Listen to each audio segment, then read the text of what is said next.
जय सिया राम। मैं आचार्य राजेश श्री राम जन्मभूमि अयोध्या से। प्रिय दर्शकों, कर्म, न्याय और दुख के कारक ग्रह शनिदेव 27 जुलाई 2026 से वक्री हो रहे हैं और 27 जुलाई से लेकर के 11 दिसंबर 2026 तक शनिदेव वक्र गति करेंगे। 138 दिन तक, लगभग 4.5 महीने से कुछ अधिक शनिदेव वक्र गति करेंगे। क्या परिणाम प्राप्त होगा कन्या राशि के जातकों को और क्या उपाय करने चाहिए शनिदेव के इस वक्र गति के दुष्प्रभाव से बचने के लिए, आइए जानते और समझते हैं। जो हमारे पुराने दर्शक हैं वो जानते हैं कि पिछले वर्ष जब शनिदेव ने मीन राशि पे प्रवेश किया था तो हमने कहा था कि मीन राशि पर शनिदेव का गोचर करना वैश्विक व्यवस्था में व्यापक परिवर्तन लाएगा। बहुत सी विचित्र घटनाएं घटेंगी और यह हर 30 वर्ष पर होता है। खासकर आर्थिक व्यवस्था में व्यापक परिवर्तन ला, राजनीतिक आर्थिक व्यवस्था में हालांकि भूवैज्ञानिक समस्याएं भी इसी समय उठ खड़ी होती हैं। उन सब चीज़ों में व्यापक परिवर्तन आता है और शनिदेव वही कर रहे हैं। अब जब 27 जुलाई को शनिदेव वक्री होंगे तो शनिदेव का ये कार्य सेकंड फेज में जाएगा, अर्थात ये कार्य अब और तीव्रता से होगा। क्या होगा? उपद्रव बढ़ेंगे राष्ट्रों के मध्य में या किसी राष्ट्र के अंदर में अशांति, उपद्रव बढ़ जाएंगे। युद्ध का विस्तार होगा। युद्धोन्माद में एक से अधिक राष्ट्र आ सकते हैं, 2 से अधिक राष्ट्र आ सकते हैं या कई राष्ट्र मिलकर के युद्ध की विभीषिका में कूद पड़ सकते हैं। लेकिन ये तो बात हुई वैश्विक स्तर की। व्यक्तिगत जीवन में इसका क्या परिणाम प्राप्त होगा, आइए जानते और समझते हैं। कन्या राशि के जातकों के लिए शनिदेव का ये गोचर आपके 7वें स्थान पर हो रहा है, यहाँ पर वक्री हो रहे हैं। वक्री होने का अर्थ यह है कि कोई भी ग्रह अर्थात शनि को ही अगर ले तो शनिदेव अपनी कक्षा में भ्रमण करते हुए जब सूर्य से सर्वाधिक दूरी पर और पृथ्वी से सर्वाधिक नजदीक आ जाते हैं तब वो वक्रगति करने लगते हैं। वक्रगति, सच्चाई यह है कि कोई ग्रह वक्रगति नहीं करता है। हमें ऐसा लगता है, हम पृथ्वी से जब देखते हैं तो लगता है कि वो वक्रगति कर रहे हैं, ठीक उसी तरीके से जैसे हम किसी कार को ओवरटेक करते हैं या हम ट्रेन में बैठे हुए हमारी ट्रेन किसी ट्रेन को ओवरटेक करती है तो लगता है कि दूसरी ट्रेन पीछे की तरफ जा रही है, उल्टी चल रही है, लेकिन वो वास्तव में उल्टी चल नहीं रही होती, बस उसकी स्पीड धीमी होती है। ठीक यहाँ पर भी यही स्थिति हुई। लेकिन शनिदेव का प्रभाव पृथ्वी से सर्वाधिक नजदीक होने के कारण तीव्रता से पड़ता है। महर्षि पराशर कहते हैं कि वक्री ग्रह का बल बहुत अधिक बढ़ जाता है, वो उच्च के समान परिणाम देने लगता है। क्यों उसका बल बढ़ जाता है? बल कितने प्रकार के होते हैं? सारावली ग्रंथ में बताया गया है कि ग्रह के बल 5 प्रकार के होते हैं। अयन बल, काल बल, पक्ष बल, दिग्बल और चेष्टा बल। वक्री ग्रह का चेष्टा बल बढ़ जाता है।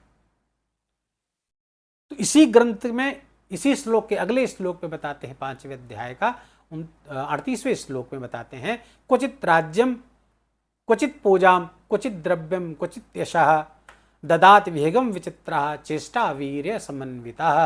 अर्थात वक्री ग्रह कभी क्वचित राज्यम कभी राज्य दे देता है, तो क्वचित पूजाम कभी पूजा पाठ में लगा देता है, क्वचित द्रव्यम कभी भारी मात्रा में धन देता है, तो कभी क्वचित यशम बहुत मान प्रतिष्ठा दे देता है।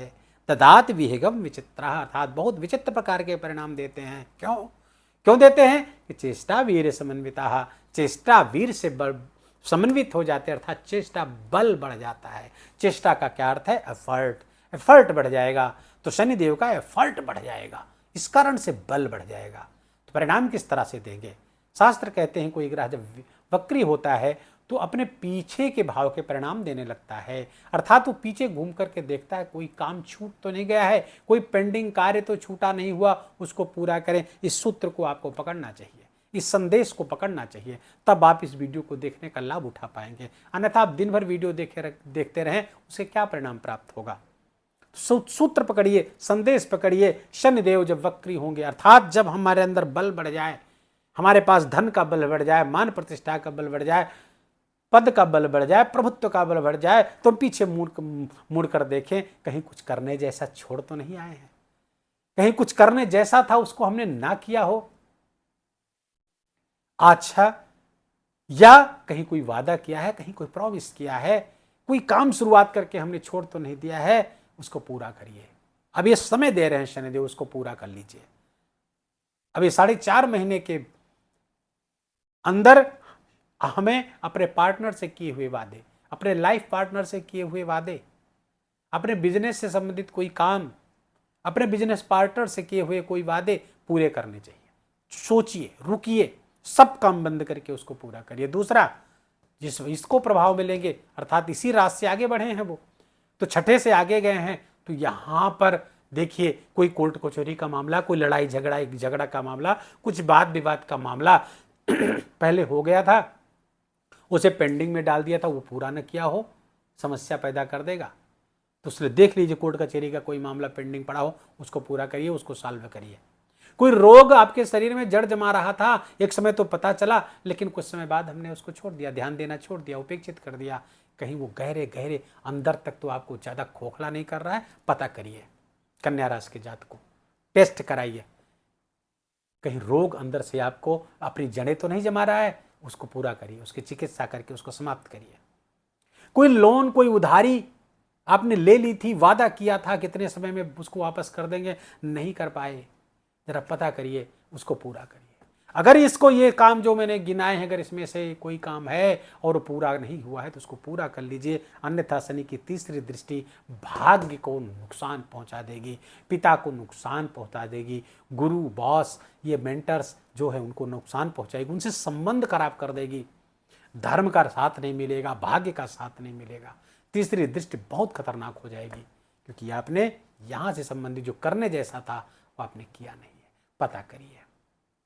दूसरा, शनिदेव की जो, अच्छा यहां पर शनिदेव की जो तीसरी दृष्टि है, भाग्य भाव पर पड़ रहे, भाग्य मंद कर देती है, परेशानियां बढ़ा देती है, लड़ाई झगड़ा। अच्छा, केंद्र में शनि जब वक्री होता है तो बहुत दूषित होता है, बुरे परिणाम देता है, तो बहुत यहां पर सावधान रहने की जरूरत है कन्या राशि के जातकों को। अच्छा, शनिदेव की जो 7वीं दृष्टि आपके राशि पर ही पड़ रही है।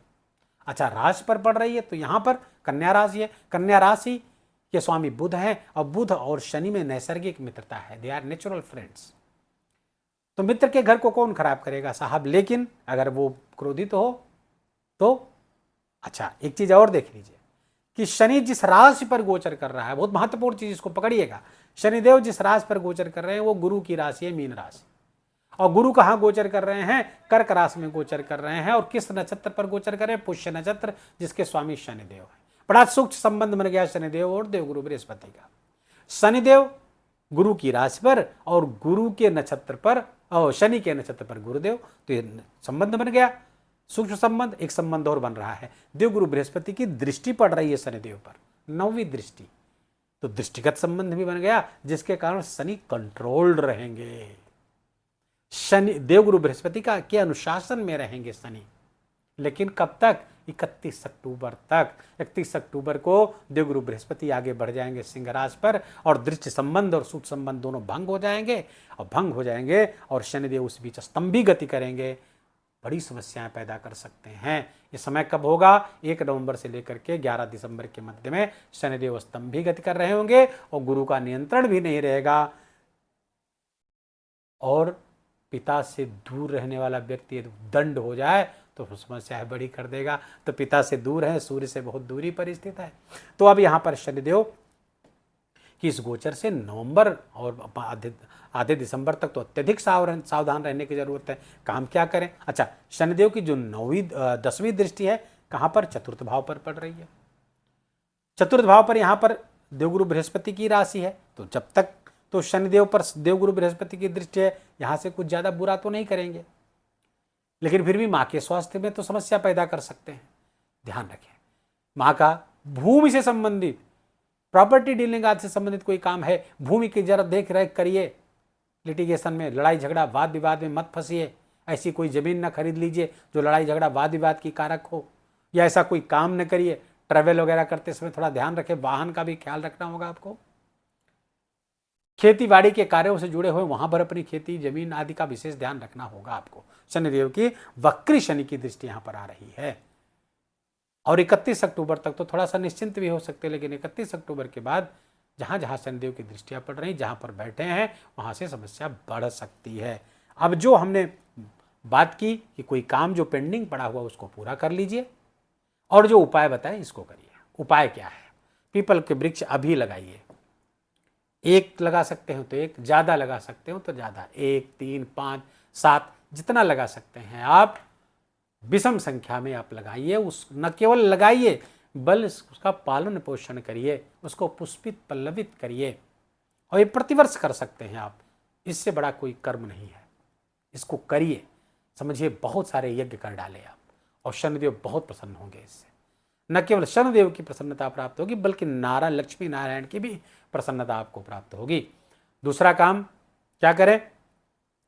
आप शनि स्तवराज या दशरथ कृत शनि स्तोत्र दोनों में से कोई भी एक का 3 बार 5 बार जितना बार हो सके आपसे नित्य पाठ करिए, निश्चित मात्रा में पाठ करें।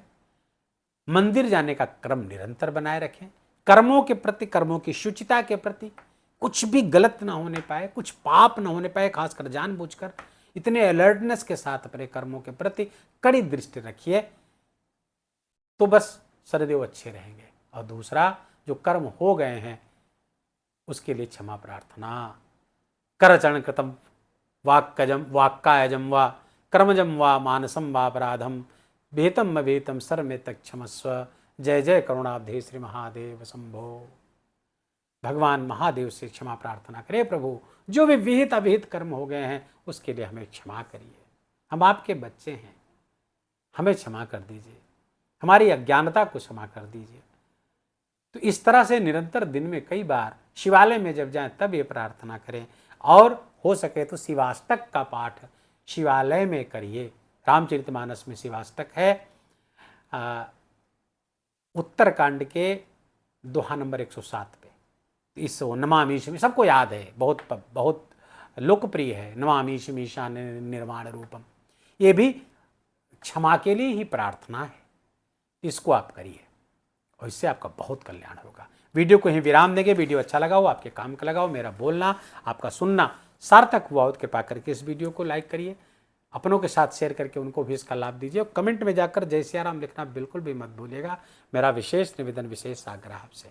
चैनल पर नए हैं तो इसको सब्सक्राइब कर लीजिए, बेल आइकन की घंटी दबा लीजिए। प्लीज़ अपना बहुत बहुत ख्याल रखिए। ईश्वर आपका बहुत बहुत मंगल करे। जय जय सिया राम।